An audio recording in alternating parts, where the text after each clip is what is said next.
Hello, welcome to the channel. My name's Matt. This is Bask in the Story. And as many of you probably know, I like to read quite a range of genres and try and get great stories from everywhere. And this year I started reading classics. And I've not really read classics before, but I've read Picture of Dorian Gray, Pride and Prejudice, Silas Mana, and just finished Frankenstein so far this year. My plan is to read Christmas Carol in December. So there'll be 5 classics I've read this year. And they have been an absolute blast. I suppose I should say an absolute ball. That would be probably more appropriate for the classical genre. But they have been brilliant. They've been absolutely superb. I've thoroughly enjoyed myself, and there's been quite a few top reads I've had this year have come from those 5. So it has been a wonderful experience, and I want to continue it next year.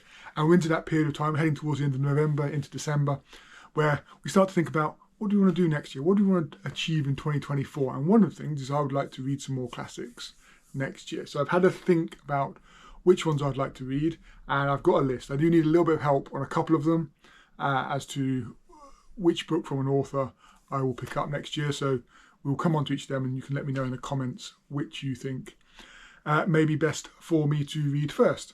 So I'm going to go for 10 classics next year. That's my target. I'm going to go for 10 classics, 10 different authors. Across 10 classics. There'll be some repeats from this year into next year because I want to read more of their work, but we'll come on to them. But what I'll start with the 2 authors that I have 2 books for each, and I'm not quite sure which one to read. So the first one is Alexandra Dumar, and I was planning on reading The Three Musketeers this year. That was in my original list, but I'm not going to get to it this year.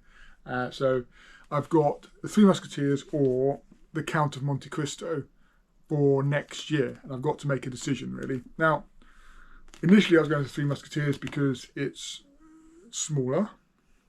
That was the main thing. But I was chatting to, who was I chatting to?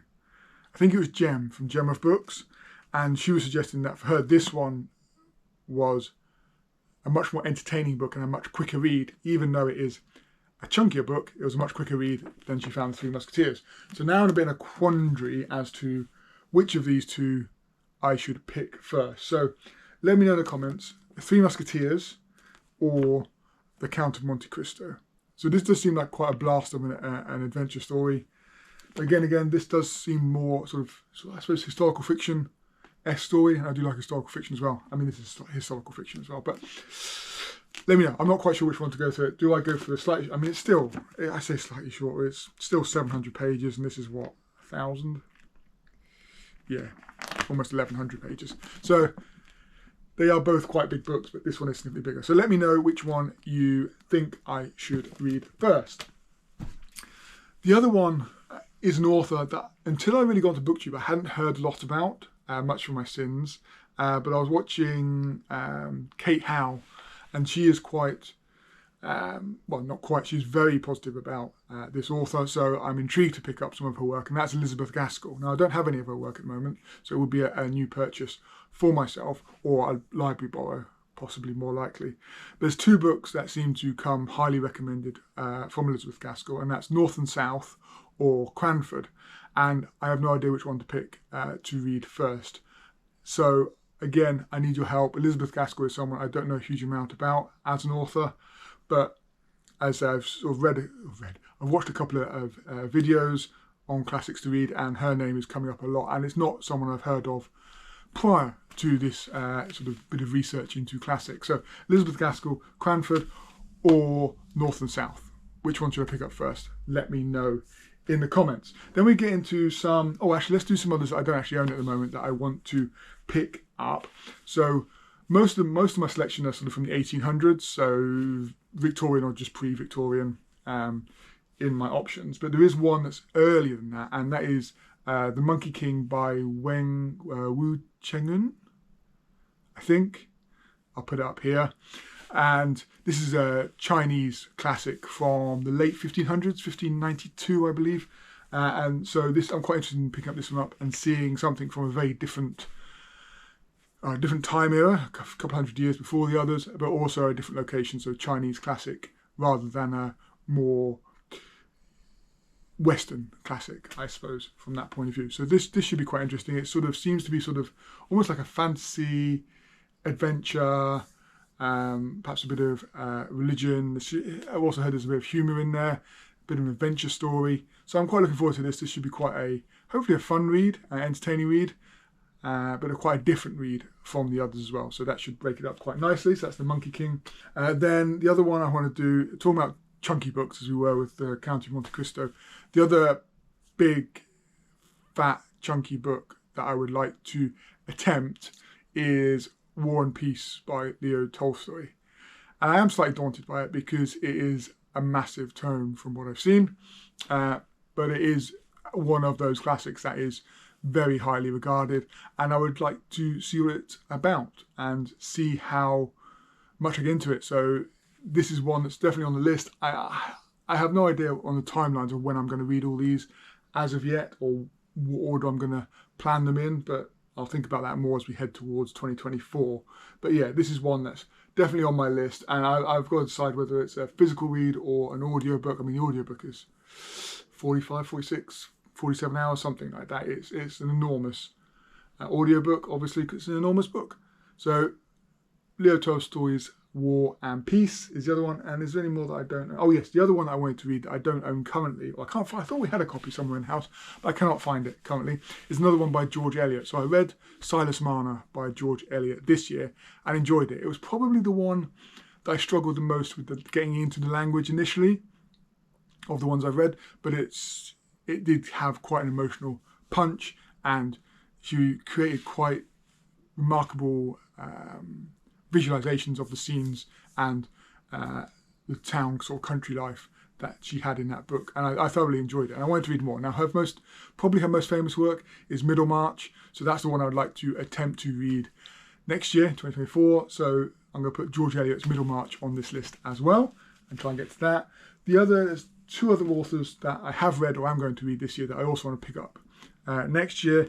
So the first one is Jane Austen. So I read Pride and Prejudice, and Pride and Prejudice was a 5-star read. It was exceptional, one of my favourite reads of the year.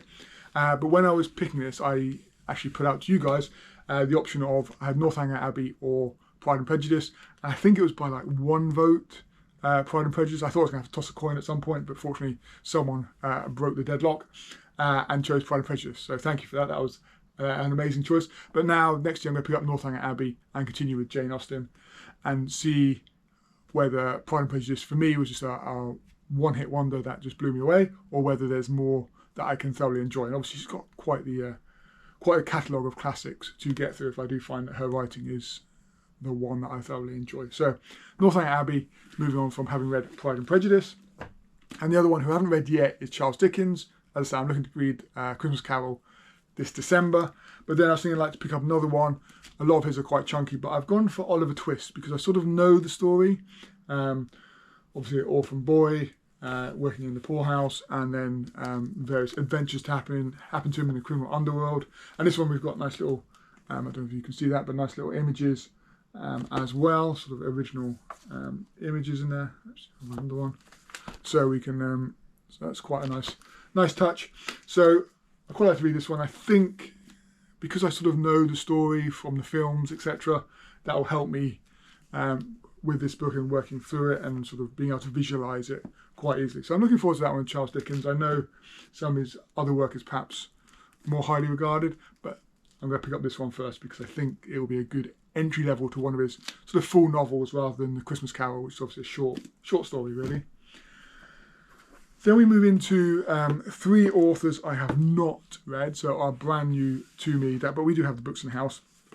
So the first one is, and I didn't really have a choice in this matter because it's one of my wife's favourite classics, and that's Jane Eyre by Charlotte Bronte. So she has been pestering me if I'm going to read classics that I need to read this one, as it is, as I say, one of her absolute favourite books of all time, but it's only one of her favourite classics as well. So I will endeavour to read this, and hopefully I enjoy it. For marital harmony in the household, hopefully I thoroughly enjoy it as well. But we shall find out next year. So that's Jane Eyre by Charlotte Bronte. And then the 2 others are Dracula by Bram Stoker, which is sort of gothic horror, vampires, etc. But it's also written, what do they call it, epistolary, so written in letters. Now I know Frankenstein starts with letters and sort of ends with letters, but it's really just a story told in the middle, as I think this is like fully epistolary, so it's all letters throughout as we uncover what is happening in the story. So I'm quite looking forward to this one, because obviously it's a very famous work, and there's a whole load of popular culture references and introductions and building on this story that has happened since this came out. So it'd be interesting to go back to the original text and see what that is like. And who read this? Who did I see do a video on this? Farah, I believe, from Bookstalgic, did a video on her reading Bram Stoker, Dracula first time, and she seemed to thoroughly enjoy it. So I'm quite keen now to dig into this and see what this is like. And then final one on my list is Little Women by Louisa May Alcott. And this is a mother and four daughters. They're four daughters with their husband/father, has gone off to fight in the Civil War, and it's them sort of trying to make ends meet and survive, and the girls growing up into women, I believe. So we will see what that one's like. So again, another different one on the list, another one I've seen a lot of people talk about, and sort of one of those classics that people feel like you should have read, but obviously I haven't. So they are the 10, I say 10, I've given you 12 books, so obviously you need help picking the Gascoigne and the Dumas books, but the rest are my plan to read throughout the next year. As I say, I haven't got when I'm going to read them each. If you've got any suggestions on when I should read them, so there's Jane Austen July, I believe, is an event, so I'll probably pick the Jane Austen for somewhere around then. Obviously we've got Victober, I've got a few, I think I've got a couple of eligible candidates for Victober and that period, so maybe I'll push them to Victober, November of the Victorian reads. So we'll see how I choose to do it. But yes, if I can have your help in picking the ones that I'm unsure about, I would be forever grateful. If you let me know down in the comments. If there's anything you should prioritise early in next year, please do let me know as well. And I will look forward to seeing you in the next one. Bye.